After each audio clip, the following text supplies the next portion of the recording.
It's Wednesday, October 8th. In the headlines, Green Paper to develop Jamaica's creative sector tabled in Parliament.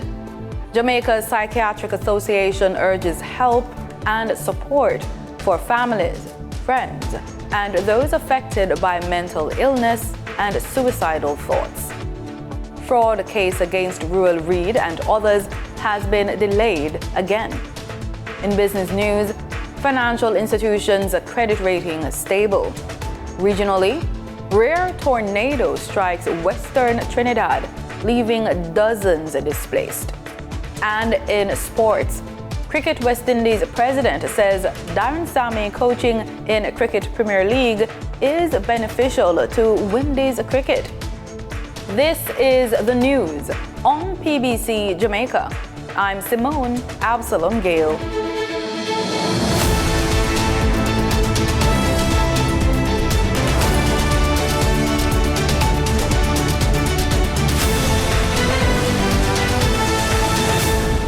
A new policy framework aimed at strengthening Jamaica's culture, entertainment, and creative sectors is now before Parliament. Minister of Culture, Gender, Entertainment and Sport, Olivia Grange, on Tuesday tabled the Green Paper on the National Policy for Culture, Entertainment and the Creative Economy in the House of Representatives.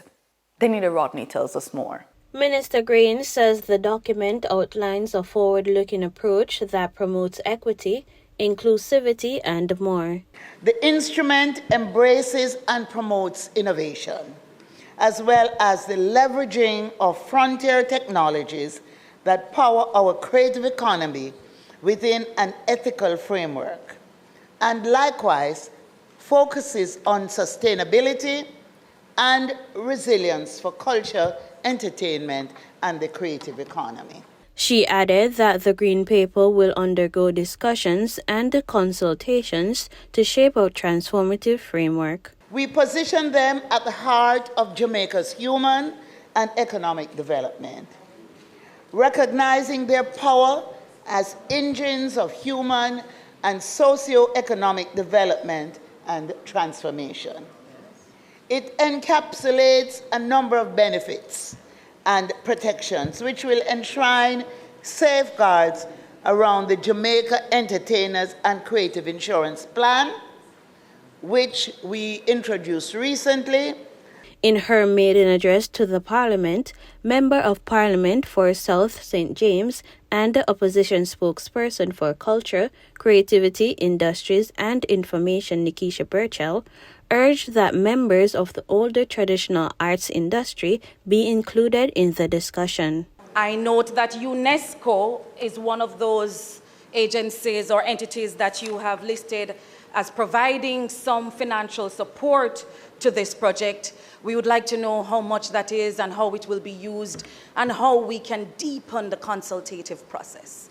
Because no policy that is to serve the creative industry that doesn't get the voice of the creatives, the drummers, the Dinky Mini people, the Kumina people, the church people, speaking as a pastor's daughter myself, those craft vendors, those stilt walkers in Farm Retrieve in South St. James, those Maroons in Flagstaff in South St. James, Sam Sharp's descendants over there in Croydon, in Catadupa, then if our voice is missing from this, it will not truly reflect the best foot forward. Minister Grange notes that the sector already contributes more than 5% to the country's GDP and supports nearly 3% of national employment, placing it among Jamaica's key economic pillars alongside tourism, construction, and agriculture. She says the policy seeks to accelerate sustainable development by creating an enabling environment for growth. The multi-million-dollar fraud trial involving former Education Minister Rural Reed and others has been delayed once again. The case was postponed until Monday as the defense challenges the legality of key evidence. Attorney Hugh Wildman, who represents former Caribbean Maritime University President Professor Fritz Pinnock, argued that the Financial Investigations Division acted outside its legal authority when collecting statements used to support the indictment. Wildman told the court that many of the statements were obtained by agents or police officers operating under the direction of the FID, a move he says violates Section 10 of the FID Act. He also claims that some of the evidence came from searches conducted in breach of the law, rendering those statements inadmissible. The defense is now asking that the case be dismissed unless the Crown can produce independent statements not obtained by the FID or its agents. Mr. Reid, along with his wife Sharon, daughter Cheryl Pinnock, and Jamaica Labour Party councillor Kim Brown Lawrence, are facing trial in the Kingston and St. Andrew Parish Court for their alleged involvement in a $50 million fraud scheme. The Ministry of Health and Wellness has acknowledged the finding of a report from the Integrity Commission, which investigated allegations of procurement irregularities and conflicts of interest regarding the awarding of nearly $80 million in contracts to Market Me Consulting Limited. The report, which was presented to Parliament on Tuesday, follows a 3-year investigation. In a statement, the ministry emphasized that there were no allegations of wrongdoing by its staff. However, it recognizes the IC's recommendations, noting the need to enhance procurement processes to improve transparency and address any perceptions of impropriety outlined in the report. Between 2016 and 2021, Market Me Consulting received 15 contracts related to the ministry's Jamaica Moves program. The IC's Director of Investigation, Kevin Stevenson, pointed out that Health and Wellness Minister Dr. Christopher Tufton and Lindsay McDonough, co-managing director of Market Me, had failed to disclose their personal friendship prior to the awarding of these contracts. Despite these concerns, the ministry reaffirmed its commitment to the Jamaica Moves initiative, describing it as a cornerstone of the country's health promotion and non-communicable disease prevention strategy. The Jamaica Psychiatric Association extends heartfelt condolences to the families, friends, and communities affected by recent cases of deaths by suicide. In a statement to the press, the association says individuals who may be struggling, as well as their families, friends, and a loved one, can receive help and support with the resources available across Jamaica. The association's president, Dr. Brian Kazara, explained that loved ones should take all warning signs seriously. He listed several signs that can be observed, especially for those showing signs of depression or any other known mental illness. These include withdrawal, talks of hopelessness, giving away possessions, or sudden calm after distress. Depression is one of the most frequently associated conditions with completed suicide. So things to look out for would include someone who's persistently down or sad, someone who's no longer enjoying themselves or enjoying their activities, someone who's not able to sleep well, not being able to eat well, not being able to concentrate, feeling tired all the time. Clearly, if someone tells you that they're having thoughts to harm themselves, that's a direct indicator that they may in fact engage in that behavior. But in addition to that, sometimes they may just have thoughts of death. They may say, I think about death all the time. They may say, boy, I don't want to hurt myself, but I wouldn't mind if life just ended now. I wouldn't mind if something just happened to me. All of these can be clear indicators that someone might be at risk for eventually completing suicide. Dr. Kazara says once someone is displaying these symptoms, they are to be taken seriously. He ended the discussion with a message to those struggling with their mental health. Please, if you have family and friends, reach out to them. If you're in a situation where you may not have access to your family and friends, or you may not think that they're ready or able or even willing to assist, then we do have hotlines. there's 1888 New Life, and that is the Ministry of Health's mental health and suicide prevention hotline. We recommend all Jamaicans utilize that if they need to. In addition to that, you can go to your nearest health center where you can get mental health care. And also you can go to, if you're experiencing a mental health emergency, you can certainly make your way to your nearest hospital and speak to someone in the emergency room. So no matter what, there are persons out there who can and will listen and be able to provide support. In addition to the 888 New Life helpline, there is also the ministry's You Matter chat line, operated by the National Council on Drug Abuse, which caters to persons 16 to 24 years old. To access that chat line, youth should text the word support to 876-838-4897. That's 876-838-4897, or via Instagram and Facebook Messenger at UREPORT Jamaica. Persons in need of mental health support associated with substance abuse can also call 876-564-HELP. That is 876-564-4357.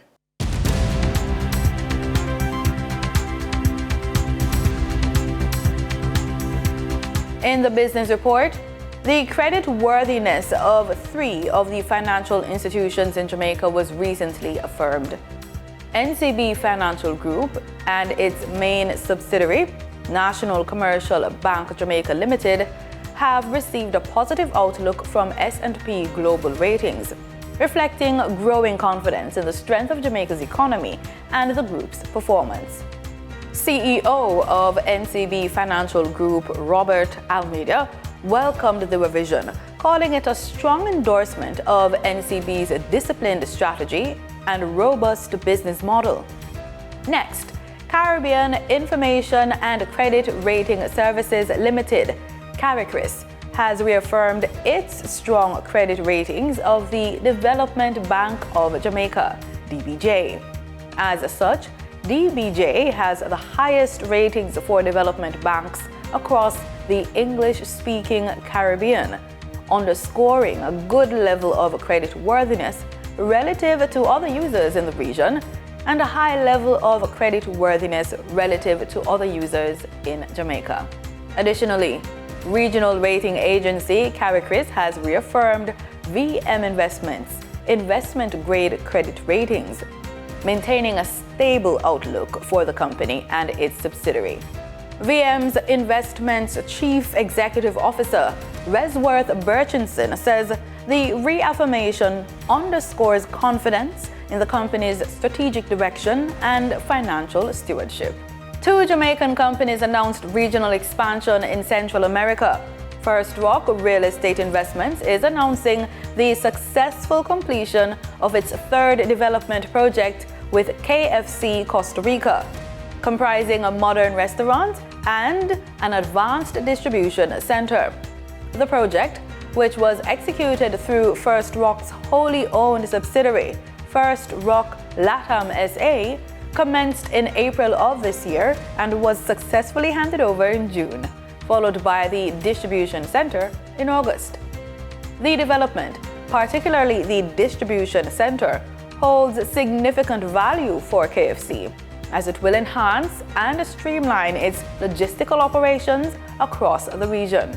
Next, Cygnus Capital PR LLC, a member of the Cygnus Group, has expanded its presence in Puerto Rico's real estate sector with the closing of a $5.4 million construction loan to Centric Holdings LLC.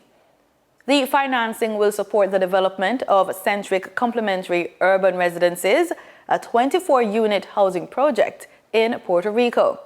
The project will provide modern, affordable homes with features including approximately 1,500 square feet of living spaces across 2 levels.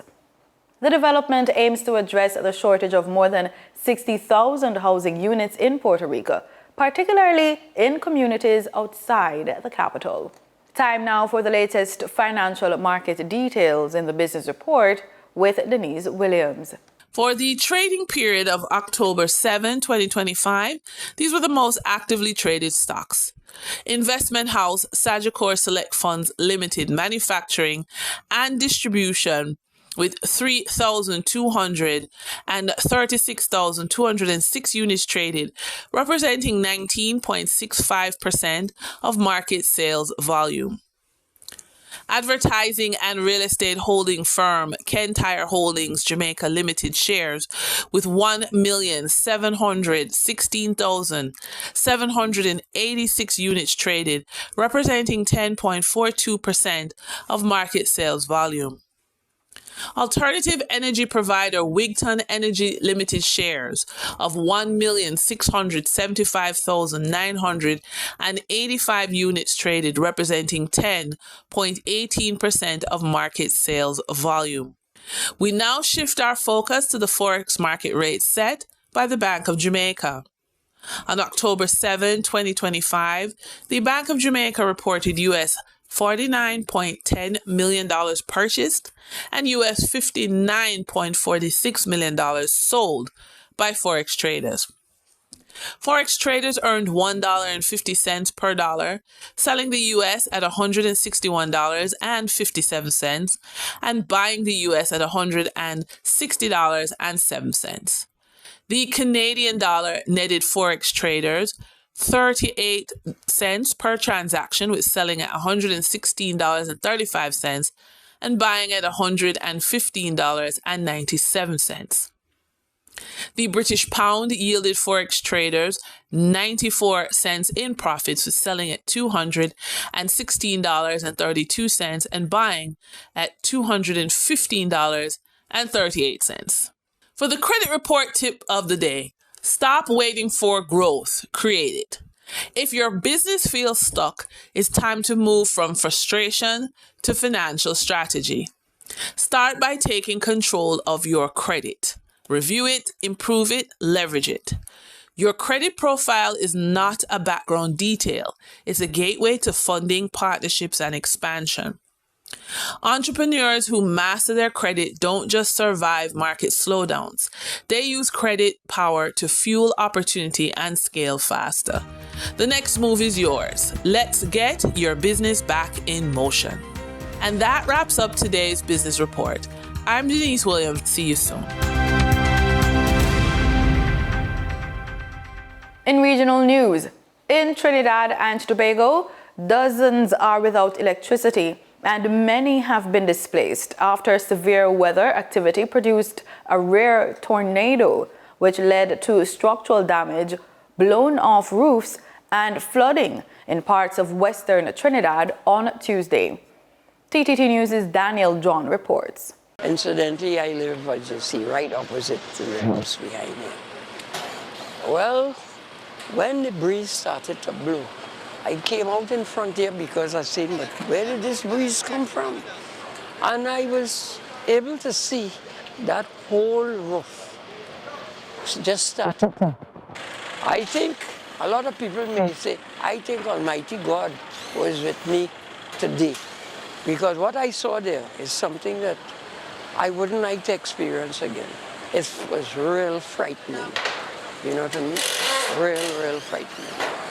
Resident of West Moorings, MacArthur Marquez, described the moment he witnessed his neighbor's roof being blown off as a tornado ripped through the area just around midday. The incident forced many to vacate their homes due to the severe damage. Minister of Rural Development and Local Government Khadija Amin was on the ground visiting the victims. Some houses, the entire roof was ripped off. Some houses were damaged from debris flying in the wind. Thankfully, we have not had any injuries to persons. So we will continue to visit. I am here with our disaster management team. Field officers will be doing assessments to determine any, in terms of the damages. We have damages to the infrastructure, but also damages to furniture, appliances. Minister Amin confirmed that there was also damage to electricity infrastructures. TNTEC initially shut off electricity in the entire area. They have now been able to isolate the affected streets, and electricity has been restored to the main. So even areas as far as Mount Coco and so on that were affected, electricity is now restored. What we are also doing is, together with the fire services, visiting each household to advise people if it's safe to turn on electricity. Because they lost their entire roof, some of them, the entire structure is soaked. So even if they want to turn on electricity to use a power washer, for example, or to close their gate, which might be electronic, it may not be advisable to do so. She described the incident as traumatic. We have met children who are at home, alone, elderly persons, an elderly 90-year-old woman. And so for most families, of course, it is a very traumatic experience. So we are here giving them that support. Also at the scene was Senior Disaster Management Coordinator at the Ministry of Rural Development and Local Government, Jerry David, who was urging residents to secure their properties. So I want to remind the country, during these times, secure your roofs.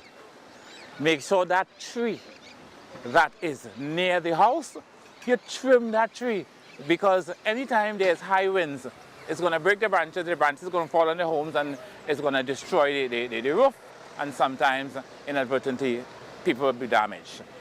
Cherry Crescent, Roland Road, Westland Avenue and St. Anthony's Drive are some of the areas affected. Daniel John, CTT News. Regional stakeholders are describing the recently held Caribbean Week of Agriculture in St. Kitts and Nevis a major success. Organizers say the event fostered meaningful discussions and partnerships aimed at advancing the region's agricultural goals. The details in this report. The Caribbean Week of Agriculture, held in St. Kitts and Nevis last week, has been rated a success. Shahira Flanders, head of the Media and Communication Unit of the Ministry of Agriculture, Fisheries and Marine Resources, told SK Newsline that the event was a resounding success. She said the event served as a catalyst for dialogue and collaboration across the region. The 19th Caribbean Week of Agriculture in St. Kitts and Nevis was a resounding success, not merely as an event, but as a catalyst for dialogue, innovation, collaboration across the region. It brought together policymakers, of farmers, entrepreneurs, development partners, allied agencies to engage in frank discussions about transforming our food systems, right? But the level of participation from regional ministers to the young agri-innovators demonstrated that agriculture is no longer viewed in isolation, but it is now being viewed as what I would say a vital driver of resilience, sustainability, and food security across the region. So the sessions were not just theoretical. And that was the thing that I admired most about the Caribbean Week of Agriculture. The sessions were not just theoretical. They translated into concrete commitments and renewed partnerships that we now know will echo far beyond this week. Ms. Flanders said the Agriculture Open Day and Marine Expo was one of the highlights of the week. The major highlights of the Caribbean Week of Agriculture was actually the hosting in tandem with the Agriculture Open Day and Marine Expo. And this, in my opinion, has strengthened the dialogue between regional policymakers and the people most directly engaged in food production, the people on the ground. So our farmers, our fishers, our agripreneurs, our vendors. This synthesis of perspective is invaluable because for St. Kitts and Nevis, it actually positioned our country not just as a host, but as an active contributor to the shaping of Caribbean food systems. They created quite a few linkages, and I'll give you an example. So the CARICOM Youth Advisory Body launched their very first youth policy on Tuesday, and 4 countries have come together to leverage GEF funding for advancing the CARICOM Youth in Agriculture policy, which, by the way, reinforces their commitment to place youth at the forefront. The theme for this year's Caribbean Week of Agriculture is Sowing Change, Harvesting Resilience, Transforming Our Caribbean Food Systems for 2025 and beyond. I'm Andre Huey reporting for SKN Newsline. Guyana's maritime industry has undergone rapid growth, recording a 54% increase in ship traffic over the past 5 years. Minister of Public Utilities and Aviation, Deodat Indar, says a total of 3,144 vessels have passed through the country's waters, representing an increase of 1,107 ships since 2020. As the maritime sector continues to expand, the reports emanating from the Maritime Administration in 2020, when we first took office, there were about 2,037 ships that came into this river. As of last year, it was 3,144 ships, and an addition of 1,107 ships came over the 5 years period. So the level of activity in this river has gone up by 54% since 2020, and it's expected to climb as the economy grows, because we import a lot of our consumables, a lot of our building materials, a lot of the items that we need to build Guyana. It comes through our waterways. That is why the dredging of the channel was done. When we had Veshi, they had dredged the main channel to Veshi, which is a shore base right over there. We are continuing a dredging program right now. Another $1.5 billion right now is used for specific and strategic areas within the channel to dredge it deeper and widen it. But we also did something that was costing ship owners a lot in their insurance, which is removal of the wrecks that were in the channel. There were about 17 wrecks that we removed from 2020 to now. 17 major wrecks that we had to go, and we had to go to tender to make sure that a competent company can come to take those wrecks out, demolish them, and carve them out. Because the wrecks were there and there were hazards to vessels coming in and going out. Today, our sports report focuses on cricket. President of Cricket West Indies, Dr. Kishore Shallow, has struck down talks that Darren Sammy, coaching both the West Indies team and St. Lucia Kings franchise in Cricket Premier League, is a conflict of interest. Sammy is West Indies all-format coach and chief selector, and in the last few CPL seasons has coached the Kings.